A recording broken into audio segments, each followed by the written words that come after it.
Hey everybody, welcome to the One Step at a Time YouTube channel. My name is Garrett. I make videos here on YouTube for beginner travelers just like me. So if that sounds like you, please consider subscribing. Now, easily the number one statement or question I got when I told people I was solo traveling was, by yourself? Yeah. You're going to Europe by yourself? Yeah. Aren't you gonna be lonely? And I was worried about that before I left, but I looked online and followed everyone's advice, and they all said, you'll never be lonely when you're solo traveling. There's people in hostels, there's people all around, to go out and meet people and have friends, and you'll always do stuff. So if your friends or family say that to you, go ahead and show them this part of the video. Go ahead, I'll wait. Are they watching? Listen, when you're solo traveling, there are so many people around. You'll meet other solo travelers, and you'll get to go on adventures with them, you'll travel together. You'll meet some of your best friends you've ever met in your entire life. So no need to worry at all. Your friend and or family member is gonna have a great time. Hope that helped mom, dad, or concerned friend. Are they still watching? No? Okay, great. Let's have a chat. Hi. Okay, so let's answer the question. Am I gonna be lonely on my solo trip? It's a hard question to answer. The answer is most of the time, no. But sometimes, probably. So before I took my two big solo trips to Austin and then to Barcelona, I was really worried about that. Because I'm the kind of person that's not very outgoing in situations where I'm not comfortable. Like when I'm with my friends or on here, I'm like all over the place. Ah. But when I'm by myself and I have to like make friends with people, that's when I get super nervous. So I was worried, especially in Europe with the language barrier, like how am I gonna meet people, how can I make friends? So I was really worried about that. So I watched all the videos and everyone was like, listen, there's gonna be so many people around and you'll be doing so much, you're not gonna have time to feel lonely. And I was like, all right, I'm gonna stick my hat on that. It's not gonna be a problem. I'm not gonna worry about it. But I'm not gonna lie and say that there weren't parts of my trips where I was lonely. But what's important is that you get past that. Let me start with the story. So when I went to Barcelona, I was there for a week. And all the days I was in Barcelona, I was in a hostel.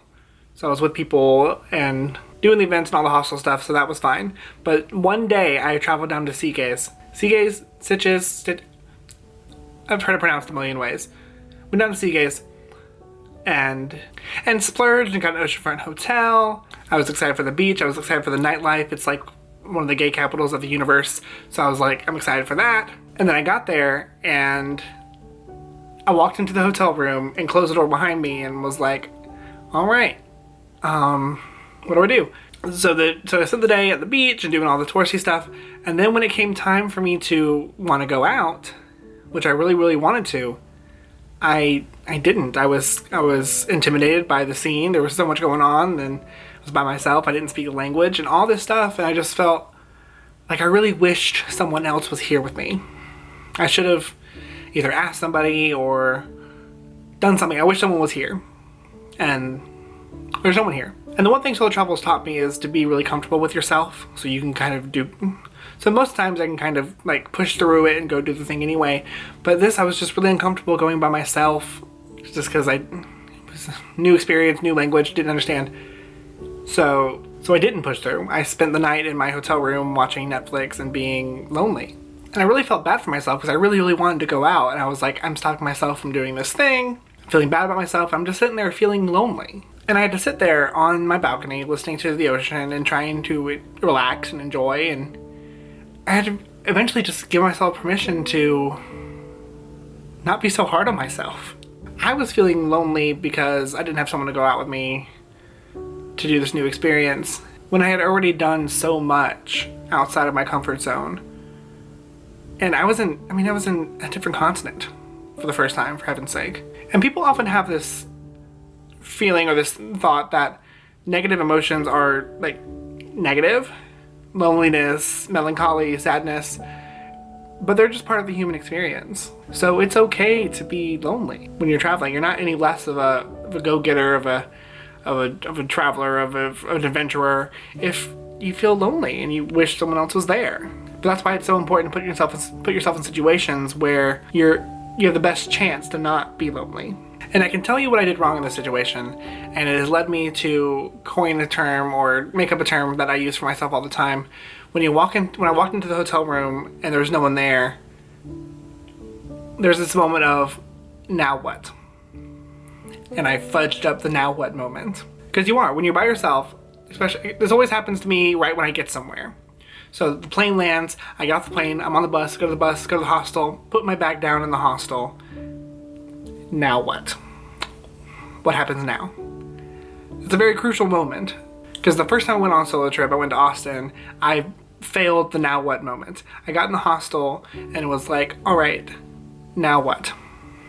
I don't know anybody for 300 plus miles. I don't know what to do. I don't know where to eat today. And I panicked a little bit. I had a little panic attack. I was like shaking. I had to sit in a restaurant for like 2 hours and like get my shit together because I did not have an answer to the now what question.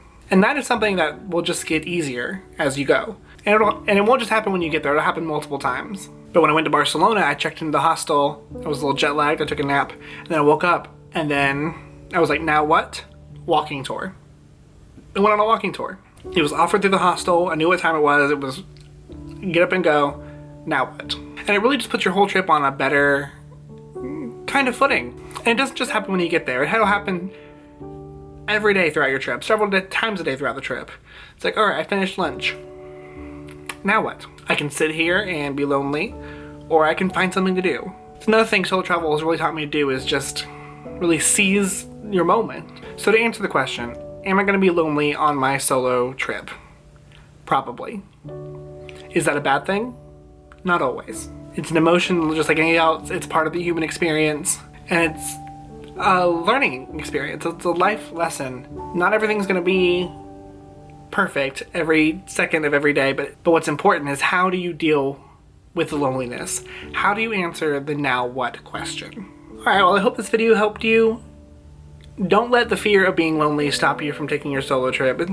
Solo travel has been some of my favorite moments that I've ever done.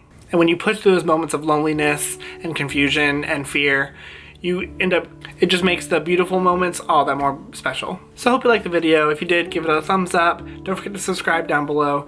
We got all kinds of other videos here on the channel for beginners, so make sure you check out the playlist, the links in the description, and all my other videos and stuff like that. Follow me on Twitter, chat me up on there if you have any other questions, and we'll see you guys next week. Bye. I told you it was coming. Well, here it is. An entire video all about hostel etiquette, because some of y'all were raised in a barn. And when you're out with those people, you already have an icebreaker. You're already staying at the same hostel. You'll be like, oh, you're staying at the high? I'm staying at the high. Why are you here? Boom, boom, boom. Conversation has started. I can't tell you how many times people just like walk in, they just start talking, and it's 2 o'clock in the morning, and they're having a full conversation.